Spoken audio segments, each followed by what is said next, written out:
গৌহাটি সৎসঙ্গ মন্দিরের তৈরির কাজ তখন চলছে। ঠাকুরের মন্দির তৈরি হয়েছে, বরদার মন্দিরটা তৈরি হয়নি তখনও। সেখানে ছিল একটা পুকুর। একদিন ঠাকুরের প্রার্থনা আরতি শেষ করে মন্দিরের দরজা বন্ধ করে বেরিয়ে আসছেন প্রিয়নাথ দেব শর্মাদা। দেখলেন পূজ্যপাদ শিশি দাদা কেন্দ্রঘরের সম্মুখে আম গাছের নিচে একা দাঁড়িয়ে আছেন। দেখে প্রিয়নাথ দাও তার কাছে গিয়ে দাঁড়ালেন। পূজ্যপাদ দাদা প্রিয়নাথ দার কাঁধে হাত রেখে কথা বলতে শুরু করলেন। অন্ধকার হয়ে এসেছে। হঠাৎ শিশি দাদা বললেন, দেখেন দেখেন প্রিয়দা, ওই যে ওরা পুকুরের উপর দিয়ে হেঁটে চলে গেল। প্রিয়নাথ দা তাকিয়ে দেখলেন অস্পষ্ট ছায়ার মতো কিছু কায়ামূর্তি পুকুরের উপর দিয়ে হেঁটে চলে যাচ্ছে। শিশি দাদা বললেন, এইরকম অনেক অশরীরী আত্মা প্রায়ই শিশি ঠাকুরকে প্রণাম করে যায়। এই অশরীরী আত্মাকে দর্শন পেতে হলে ইন্দ্রিয়গ্রামকে অত্যন্ত সূক্ষ্ম অনুভূতি সম্পন্ন হতে হবে। অতএব ইন্দ্রিয়গ্রাম সূক্ষ্ম অনুভূতি সম্পন্ন হলে তবে বোঝা যায় তার আসল পরিচয়। আর তা করবার একমাত্র পথ তার কথাগুলোকে মেনে চলা, রেগুলার নাম ধ্যান করা। রসগোল্লা কেমন খেতে তা বুঝতে গেলে রসগোল্লা খেতে হয়। তা না করে যে রসগোল্লা খায়নি কোনোদিন, তাকে হাজার যুক্তি দিয়েও বোঝানো সম্ভব নয় রসগোল্লার টেস্ট কেমন। পৃথিবীর সবচেয়ে সেরা যন্ত্র হলো মানুষের শরীর। একে যদি সঠিকভাবে ব্যবহার করা যায় তবে তার ফল যে কি হতে পারে, তাদের দিয়ে যে কি হতে পারে, বিশ্বজগৎ যে কিভাবে সেজে উঠতে পারে, তা আমাদের কল্পনার অতীত। ঠাকুরের প্রতিটি বাণী, প্রতিটি উপদেশ এই উদ্দেশ্যেই।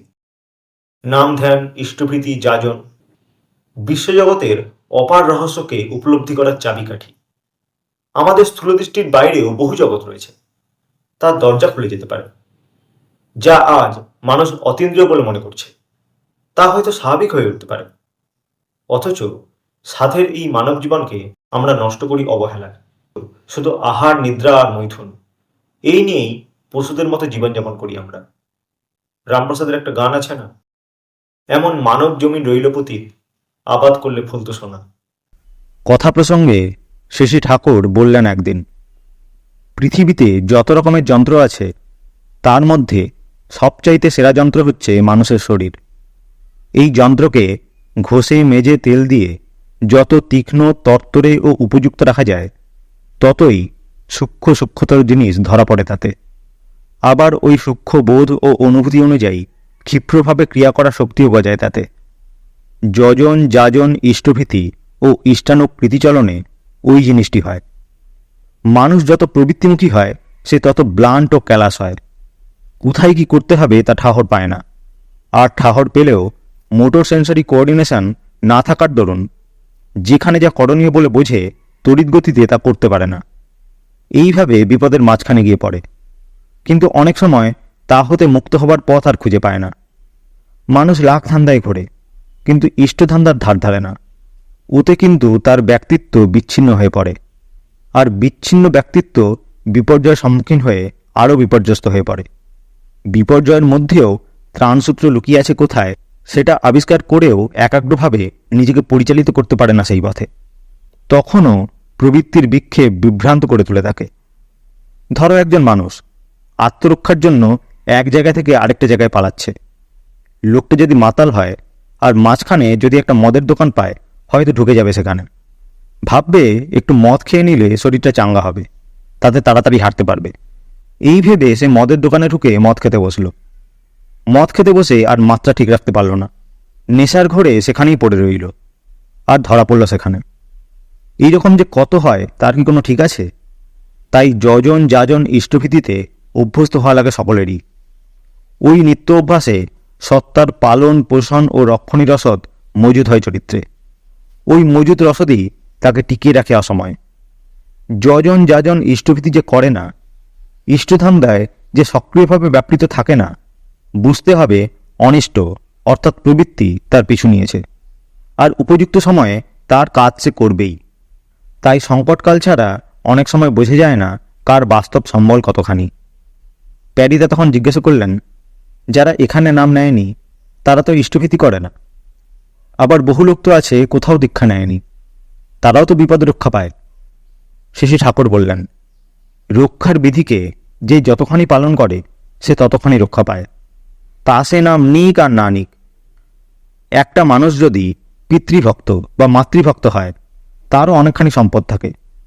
দেখা যাবে তার চলা বলা ভাবা করা অনেকখানি পিতৃকেন্দ্রিক বা মাতৃকেন্দ্রিক। কেন্দ্রানুক যজন যাজন ও ভরণ তার জীবনে থাকেই, এবং অমন্তর শ্রেয় অনুসরণের ফল যা, তা থেকেও সে বঞ্চিত হয় না। তবে বিধিমাফিক করার ভিতর দিয়েই বিহিত ফল লাভ হয়ে থাকে। নিয়মিতভাবে ইষ্টভীতি করার ফল অমোঘ। ইষ্টভীতি মানে মাঙ্গলিক যজ্ঞ। নিত্য পঞ্চ মহাযজ্ঞের কথা হিন্দু সন্তান আজ ভুলে গেছে। দুর্দশাও তাই আজ ঘিরে ধরেছে। ইষ্টভীতির মধ্যে মোটামুটি জিনিসটা আছে। বড় বড় ফিলোসফি মানুষকে না শিখিয়ে ছোট ছোট টোটকা আচরণ ভালো করে শেখানো ভালো। করার ভিতর দিয়ে যে জ্ঞান হয়, সেই জ্ঞানই কার্যকরী। বিধির বিধান পালবি যেমন, যতটা বা যতটুকু কেটে ছেটে সব মিলিয়ে পাবিও ফল ততটুকু। কোনো কিছু যদি বিধির বিধানের মধ্যে হয়, তাহলে তার সুফল তো মিলবেই। আবার বিধির বিধানের মধ্যে না হলে তার শাস্তিও মিলবে। Ignorance of the law is no excuse. জেনে হাত দাও বা না জেনে, আগুনে হাত দিলে তো হাত পুড়বেই। তাই সবচেয়ে সহজ পন্থা হলো কৃতিগুরুর শরণ গ্রহণ করে বিধির বিধান জেনে তা মেনে চলা। তার নির্দেশই বিধির বিধান, তার নির্দেশিত পথই ধর্মপথ, বিবর্তনের পথ, বলে চললেন শশী ঠাকুর। মানুষ জানে আর কতটুকু? অজানার মধ্যেই তো সে হাবুডুবু খাচ্ছে। মানুষের কল্পনা শক্তি বা আর কতটুকু?